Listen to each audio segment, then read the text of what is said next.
जय गुरुदेव। मैं क्या हूँ?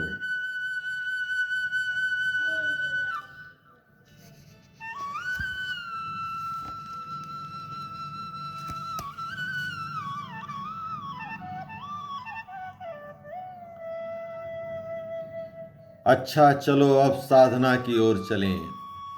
किसी एकांत स्थान की तलाश करो जहाँ किसी प्रकार के भय या आकर्षण की वस्तुएं न हो।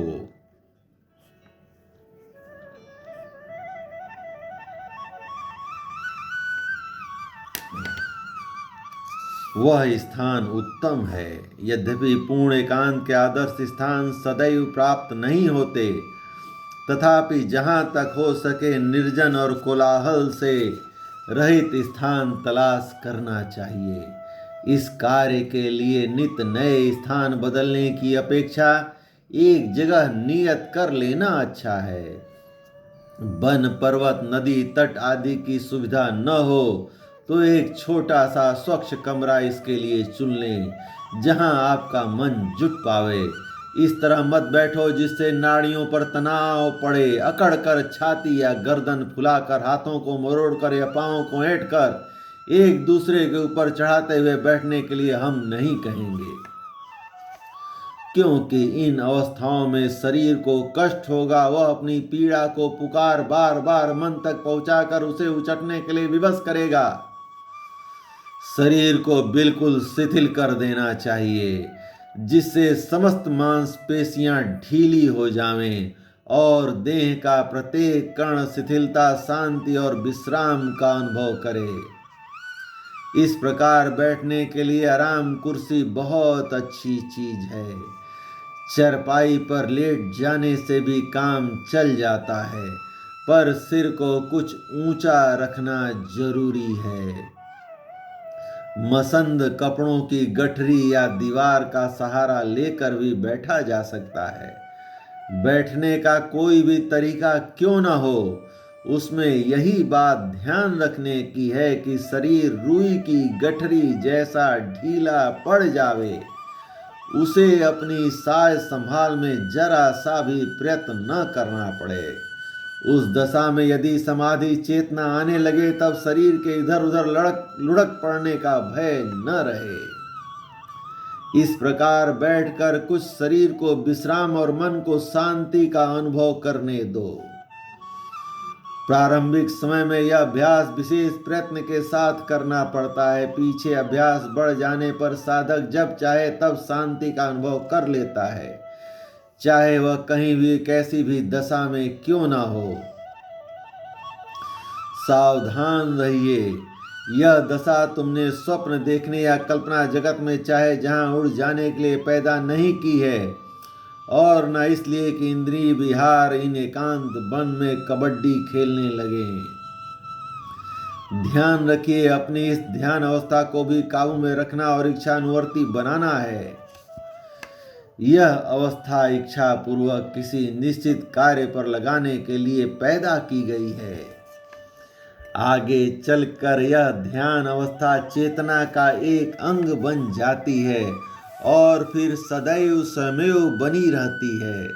तब इसे ध्यान द्वारा उत्पन्न नहीं करना पड़ता, वरन भय, दुख, क्लेश, आशंका, चिंता आदि के समय में बिना यत्न के ही वह जाग पड़ती है और साधक अनायास ही उन दुख क्लेशों से बच जाता है।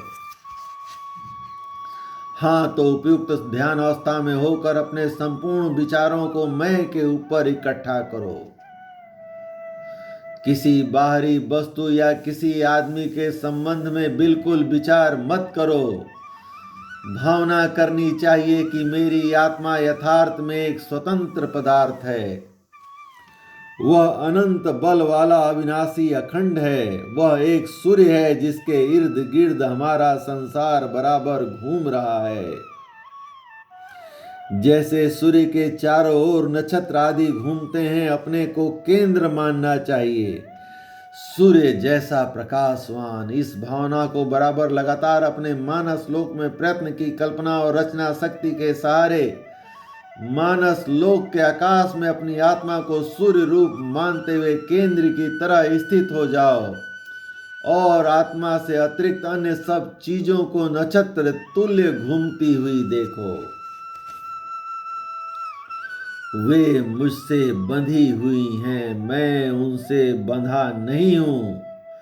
अपनी शक्ति से मैं उनका संचालन कर रहा हूं, फिर भी वे वस्तुएं मेरी या मैं नहीं हूं।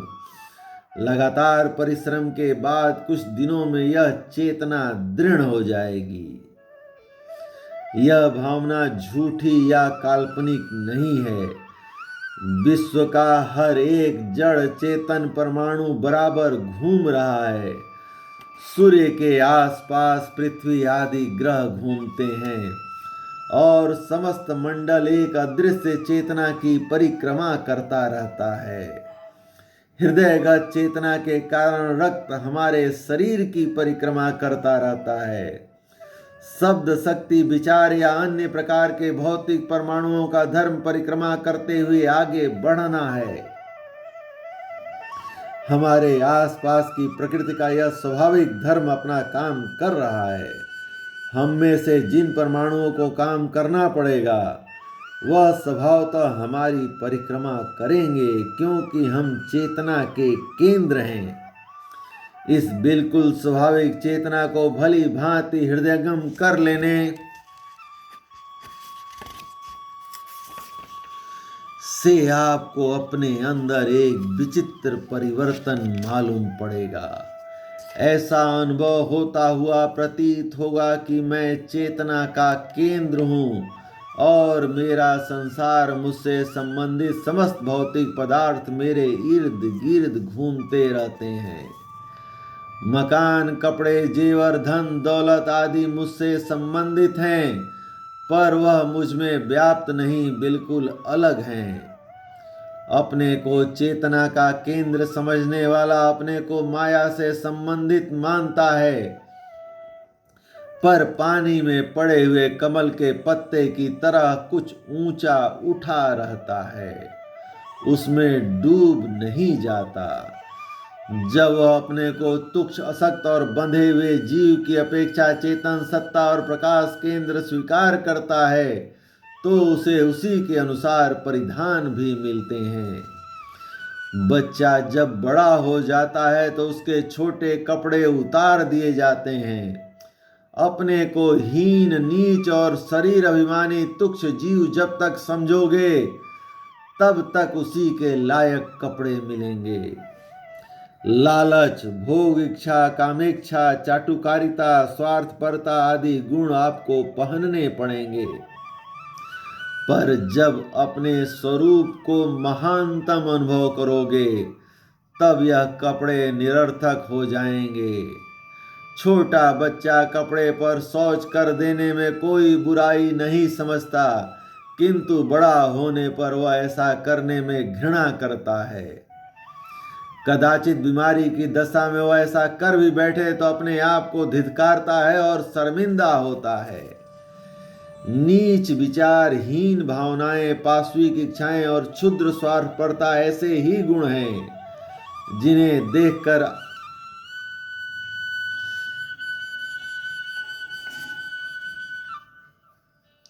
आत्म चेतना में विकसित हुआ मनुष्य घृणा करता है। उसे अपने आप वह गुण मिल गए होते हैं जो उसके इस शरीर के लिए उपयुक्त हैं। उदारता, विशाल हृदयता, दया, सहानुभूति, सच्चाई प्रभृति गुण ही तब उसके लायक ठीक वस्त्र होते हैं। बड़ा होते ही मेढक की लंबी पूंछ स्वयं झड़ पड़ती है, वैसे ही दुर्गुण उससे विदा होने लगते हैं और वयोवृद्ध हाथी के दांतों की तरह सद्गुण क्रमशः बढ़ते जाते हैं। अपने को प्रकाश केंद्र अनुभव करने के लिए तर्कों से काम न चल सकेगा, क्योंकि हमारी तर्क बहुत ही लंगड़े और अंधे हैं। तर्कों के सहारे यह सिद्ध नहीं किया जा सकता कि वास्तव में वही हमारा पिता है जिसे पिताजी कहकर संबोधित करते हैं। इसलिए योगाभ्यास के दैविक अनुष्ठान में इस अपाहिज तर्क का बहिष्कार करना पड़ता है। और धारणा, ध्यान और समाधि को अपनाना पड़ता है। आत्म स्वरूप के अनुभव में यह तर्क वितर्क बाधक न बने, इसलिए कुछ देर के लिए इसे विदा कर दो। विश्वास रखो, इन पंक्तियों का लेखक आपको भ्रम में फंसाने या कोई गलत हानिकारक साधन बताने नहीं जा रहा है। उसका निश्चित विश्वास और शपथ पूर्वक आपसे कहता है कि मेरे ऊपर विश्वास रखने वाले साधक, यह ठीक रास्ता है, मेरा देखा हुआ है। आओ, पीछे पीछे चले आओ। आपको कहीं धकेला नहीं जाएगा, वरन एक ठीक स्थान पर पहुंचा दिया जाएगा। साधन की विधि में बार बार ध्यानस्थित होकर मानस लोक में प्रवेश करो। अपने को सूर्य समान प्रकाशमान सत्ता के रूप में देखो और अपना संसार अपने आसपास घूमता हुआ अनुभव करो। इस अभ्यास को लगातार जारी रखो और इसे हृदय पट पर गहरा अंकित कर लो तथा इस श्रेणी पर पहुंच जाओ कि जब आप कहें कि मैं, तभी उसके साथ ही चित्त में चेतना, विचार शक्ति और प्रतिभा सहित केंद्र स्वरूप चित्र भी जाग उठे। संसार पर जब दृष्टि डालो तो वह आत्म सूर्य की परिक्रमा करता हुआ नजर आए। उपर्युक्त आत्म स्वरूप दर्शन के साधन में शीघ्रता होने के लिए आपको हम एक और विधि बताते हैं। ध्यान की दशा में होकर अपने ही नाम को बार बार धीरे धीरे गंभीरता और इच्छा पूर्वक जपते जाओ। इस अभ्यास से मन आत्म स्वरूप पर एकाग्र होने लगता है।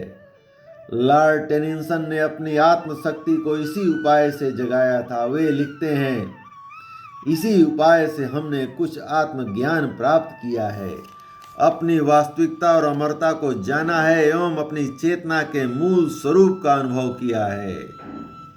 जय गुरुदेव, धन्यवाद।